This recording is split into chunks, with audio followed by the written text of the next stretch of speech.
Në qoftë se ne veprojmë kështu, si shumë po them, pra në 4 njësi zgjedhore dhe me lista 100% hapura, ky problem, pra ky defekt i cili dha goxha efekte në zgjedhjet e 2021-shit, krah edhe për Partinë Socialiste, pastaj fillon dhe sfumohet efekti i tij negativ. Pse?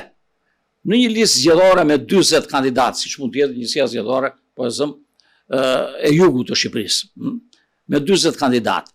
Të gjithë partitë që bëjnë bashkë në një koalicion, vendosin kandidatë të tyre, këto partitë që janë partitë e reja, partitë e vogla, apo edhe sikur të vënë 40, maksimumi për një kandidat llafosin, kaq marrin dot për shumë.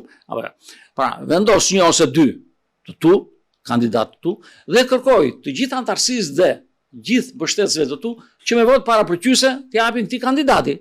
Që do të thotë, votat që merr kandidati janë votat që tregojnë fuqinë elektorale të partisë.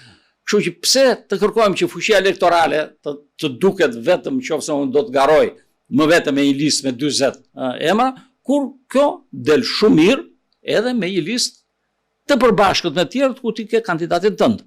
Natyrisht, cili është problemi? Problemi është ky, që në qoftë se do të kishim subjekte, koalicione ku çdo parti kishte listën e vet, lista do të kishte të siglën e partisë. Kurse këtu lista e përbashkët do të garoj me një siglën e koalicionit.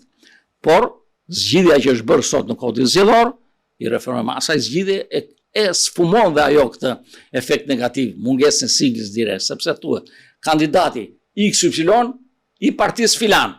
Pra dihet se ky është i kësaj partie. Voto për këtë kandidat, ke votuar për partinë.